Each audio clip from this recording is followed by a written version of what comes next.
Chapter 14. Old Mombi Indulges in Witchcraft. They soon discovered that the sawhorse limped, for his new leg was a trifle too long, so they were obliged to halt while the Tin Woodman chopped it down with his axe, after which the wooden steed paced along more comfortably, but the sawhorse was not entirely satisfied even yet. "It was a shame that I broke my other leg," it growled. "On the contrary," airily remarked the Woggle-Bug, who was walking alongside, "you should consider the accident most fortunate, for a horse is never of much use until he has been broken."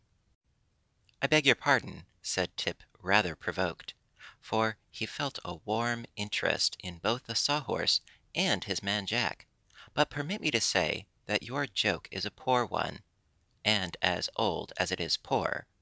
"Still it is a joke," declared the Woggle-Bug firmly, "and a joke derived from a play upon words is considered among educated people to be eminently proper." "What does that mean?" inquired the Pumpkinhead stupidly. "It means, my dear friend," explained the Woggle-Bug, "that our language contains many words having a double meaning, and that to pronounce a joke that allows both meanings of a certain word proves the joker a person of culture and refinement, who has, moreover, a thorough command of the language." "I don't believe that," said Tip plainly. "Anybody can make a pun." "Not so," rejoined the Woggle-Bug stiffly.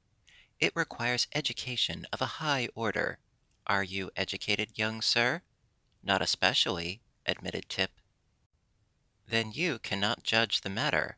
I myself am thoroughly educated, and I say that puns display genius. For instance, if I were to ride upon this sawhorse, he would not only be an animal, he would become an equipage, for then he would be a horse and buggy." At this the Scarecrow gave a gasp, and the Tin Woodman stopped short and looked reproachfully at the Woggle-Bug. At the same time the Sawhorse loudly snorted his derision, and even the Pumpkinhead put up his hand to hide the smile which, because it was carved upon his face, he could not change to a frown. But the Woggle-Bug strutted along as if he had made some brilliant remark, and the Scarecrow was obliged to say, "I have heard, my dear friend, that a person can become over-educated, and although I have a high respect for brains, no matter how they may be arranged or classified, I begin to suspect that yours are slightly tangled. In any event, I must beg you to restrain your superior education while in our society." "We are not very particular," added the Tin Woodman, "and we are exceedingly kind-hearted. But if your superior culture gets leaky again—" He did not complete the sentence, but he twirled his gleaming axe so carelessly that the Woggle-Bug looked frightened and shrank away to a safe distance. The others marched on in silence, and the highly magnified one, after a period of deep thought, said in a humble voice, "I will endeavor to restrain myself." "That is all we can expect," returned the Scarecrow pleasantly, and good nature being thus happily restored to the party, they proceeded upon their way. When they again stopped to allow Tip to rest, the boy being the only one that seemed to tire, the Tin Woodman noticed many small round holes in the grassy meadow. "This must be a village of the field mice," he said to the Scarecrow. "I wonder if my old friend, the Queen of the Mice, is in this neighborhood." "If she is, she may be of great service to us," answered the Scarecrow, who was impressed by a sudden thought. "See if you can call her, my dear Nick." So the Tin Woodman blew a shrill note upon a silver whistle that hung around his neck, and presently a tiny gray mouse popped from a nearby hole and advanced fearlessly toward them, for the Tin Woodman had once saved her life, and the Queen of the Field Mice knew he was to be trusted. "Good day, your Majesty," said Nick, politely addressing the mouse. "I trust you are enjoying good health?"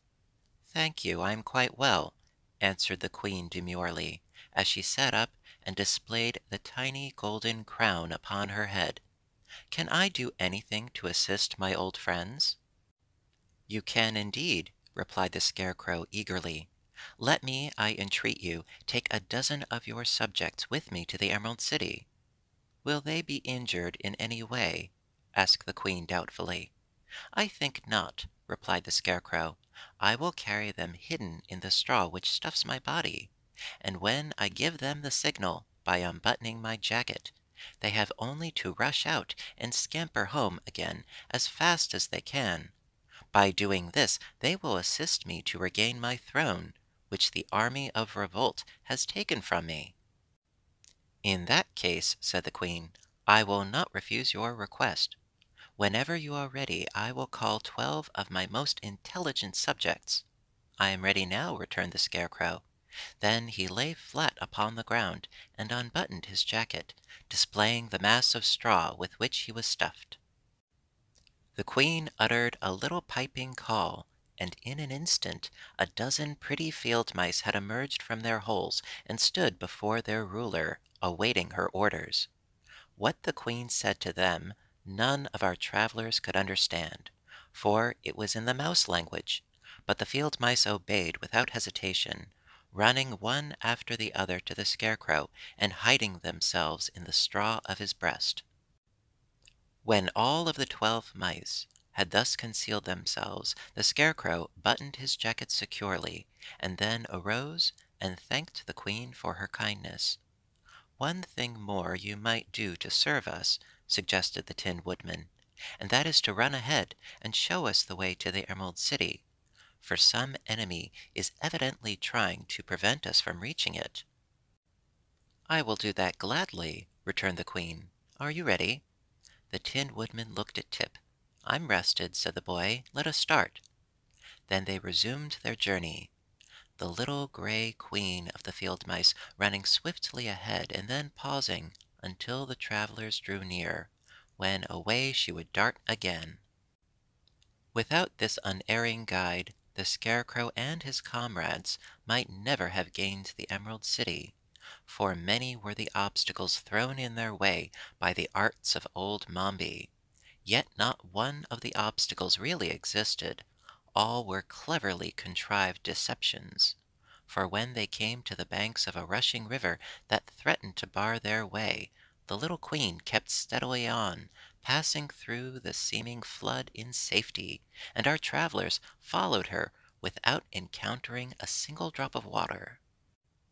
Again, a high wall of granite towered high above their heads and opposed their advance, but the gray field mouse walked straight through it, and the others did the same, the wall melting into mist as they passed it.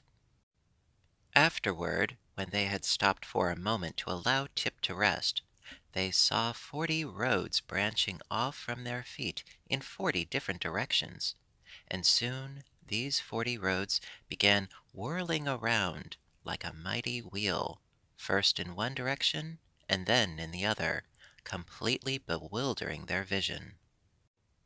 But the Queen called for them to follow her, and darted off in a straight line, and when they had gone a few paces the whirling pathways vanished and were seen no more.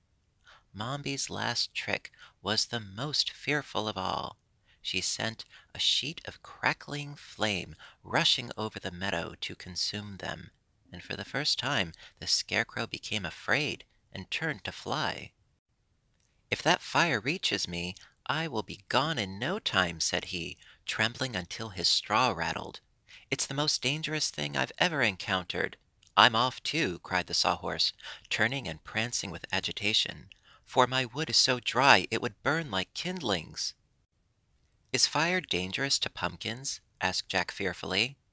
"You'll be baked like a tart, and so will I," answered the Wogglebug, getting down on all fours so he could run the faster. But the Tin Woodman, having no fear of fire, averted the stampede by a few sensible words. "Look at the field mouse," he shouted.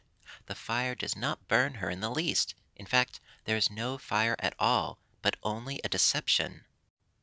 Indeed, To watch the little queen march calmly through the advancing flames restored courage to every member of the party, and they followed her without even being scorched. "This is surely a most extraordinary adventure," said the Woggle-Bug, who was greatly amazed, "for it upsets all the natural laws that I heard Professor Know-it-all teach in the schoolhouse." "Of course it does," said the Scarecrow wisely.